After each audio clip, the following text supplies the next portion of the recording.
Okay, so now question number 2 from exercise 1.2. Okay, represent minus 2 upon 11 minus 5 upon 11 minus 9 upon 11 on the number line. यानी कि आपको ये 3 numbers को number line पे represent करना है. तो सबसे पहले कौन सा स्टेप होता है, यानी कि डिनोमिनेटर ग्रेटर है या तो न्यूमरेटर, इन दोनों में से कौन सा ग्रेटर है वो फाइंड करना होता है, राइट. तो सबसे पहले तो इन दोनों में से ग्रेटर कौन सा है, डिनोमिनेटर है, बिकॉज इन सब में 2/11 5/11 और 9/11 है. तो इसमें से ग्रेटर कौन सा है, 11 है, राइट. यानी कि डिनोमिनेटर ग्रेटर है. अब यहाँ पे मैंने क्या बोला था, अगर प्लस में होगा तो 0 एंड 1 के बीच में आएगा, राइट. मैंने क्या बोला था, अगर प्लस में है तो 0 एंड 1 के बीच में आएगा. यहाँ पे सारी वैल्यू किस में है, माइनस में है, तो वो किस में आएगी, 0 एंड -1 के बीच में आएगी, राइट. नाउ 0 एंड -1, अब 0 एंड -1 तो यहाँ पे है 0 और यहाँ पे है -1. इन सबके बीच में ये वैल्यू आपको कैसे फाइंड करनी है, तो यहाँ पे देखो इसका डिनोमिनेटर कौन सा वैल्यू है, यानी कि डिनोमिनेटर जो है वो क्या है, 11 है, राइट. तो आपको ये 11 स्टेप्स ड्रॉ करने हैं. कैसे, तो 1/11 -1/11 -2/11 -3/11 -4/11 -5/11 -6/11 -7/11 -8/11 -9/11 -10/11 एंड यहाँ पे क्या आएगा, -11/11. तो आंसर क्या हो जाएगा, -1 हो जाएगा. दैट्स वाई यहाँ पे क्या आएगा, -1. ओके, हो गए. देखो 1 to 10 हो गए. मैंने क्या बोला था, जितने भी डिनोमीटर दिए हो उससे एक कम ड्रॉ करने का, राइट. बिकॉज ये वाला जो होता है वो 11 में काउंट हो जाता है. तो इन सब के बीच में क्या आएगा, -1/11. नाउ आपने ये सब ड्रॉ किया. नाउ आपको कौन से रिप्रेजेंट करने हैं, -2/11. तो -2/11 यानी कि ये वाला, यानी कि सबसे पहले तो ये आपने रिप्रेजेंट किया, तो आपको ऐसे सर्कल बना देना है. फिर सेकेंड क्या है, -5/11, तो आपने ये रिप्रेजेंट किया, तो इसको सर्कल बना दो. फिर -9/11 यानी कि यहाँ पे है, तो उसको सर्कल कर दो. तो ये हो गए नंबर लाइन पे ये 3 डिजिट्स. ओके, क्या करना है, डिनोमिनेटर बड़ा है तो 0 एंड -1 के बीच में लेना है, ऑल राइट. और यहाँ पे डिनोमिनेटर 11 है, तो 11 यहाँ पे ड्रॉ करो.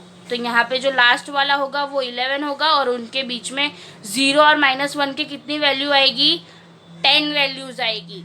ओके, 10 वैल्यूज कैसे लिखनी है, तो यहाँ पे जो डिनोमिनेटर होता है उसका -1 या +1 से स्टार्ट करो, जो क्वेश्चन दिया हो उस हिसाब से. तो वैसे स्टार्ट किया तो आपको आंसर मिल जाएगा. Okay, now question number 3. Question number 3 क्या है, write 5 rational numbers which are smaller than 2. यानी कि जो 2 है उससे स्मॉलर, तो 2 से स्मॉलर तो कितने सारे रेशनल नंबर आ सकते हैं, राइट. यानी कि सबसे पहले तो देखो यहाँ पे मैं ड्रॉ कर रही हूँ लाइन.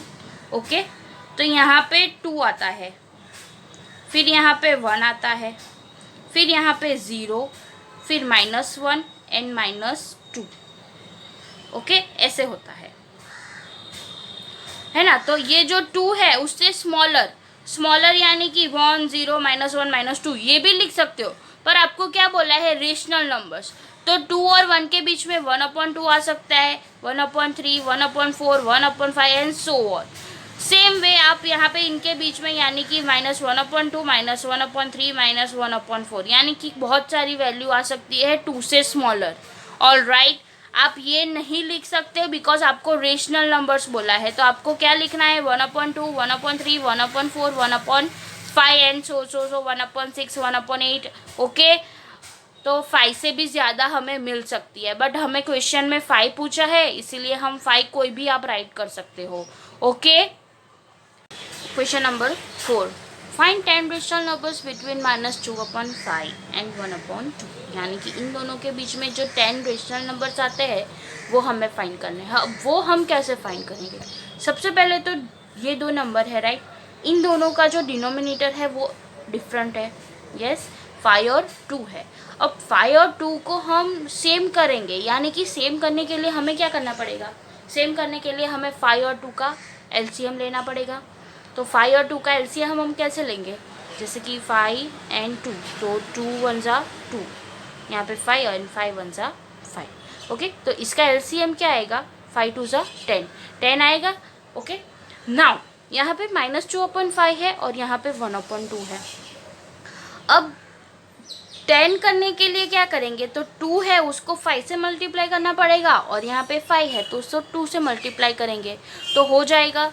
तो अब अगर हम 2 यहाँ पे मल्टीप्लाई कर रहे हैं तो यहाँ पे ऊपर भी मल्टीप्लाई करना है, यानी कि 2 दोनों साइड करना है।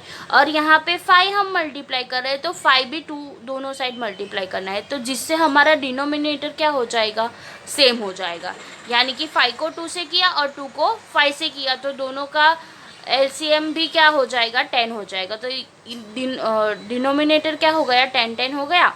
नाउ इसको हमने 2 2 जा -4 एंड 5 2 जा 10। नाउ 1 5 जा 5 एंड 2 5 जा 10। ओके, नाउ -4 एंड 5 के बीच में 10 रेशनल नंबर्स नहीं हो सकते। -4 एंड 5 के बीच में 10 रेशनल नहीं हो सकते। -4 के बाद -3 -2 -1 +1 2 3 4 एंड 5, तो ओनली 7 रेशनल नंबर्स ही होते हैं। हमें कितने रेशनल नंबर चाहिए, 10 चाहिए। अब 10 चाहिए तो इसीलिए आप अगर 2 से मल्टीप्लाई करो फिर से, या तो 5 से मल्टीप्लाई करो। पर अब सेकेंड टाइम क्या करना है, जो भी डिजिट लो वो सब में एक ही आएगा, यानी कि सारे मल्टीप्लिकेशन में एक ही डिजिट लेना है। यहाँ पे मैंने 2 लिया है तो 4 2 जा 8 हो गया, यानी कि -8 हो गया, और 10 2 जा 20 हो गया। ओके, अब 5 2 जा 10 एंड 10 2 जा 20, यानी कि ये जो 2 लिया आपने तो वो दोनों में लेना है। आपको 5 से करना है तो आप 5 से भी कर सकते हो, पर अगर 2 से करते हो तो आपको यहाँ पे मिल जाएगा 10 रेशनल नंबर्स ढूंढने हैं, तो -8 और 10 के बीच में 10 रेशनल नंबर्स हो जाएंगे। तो कैसे होंगे, यहाँ पे देखो, -7/20 -6/20 -5 -4 -3 -2 एंड सो ऑन।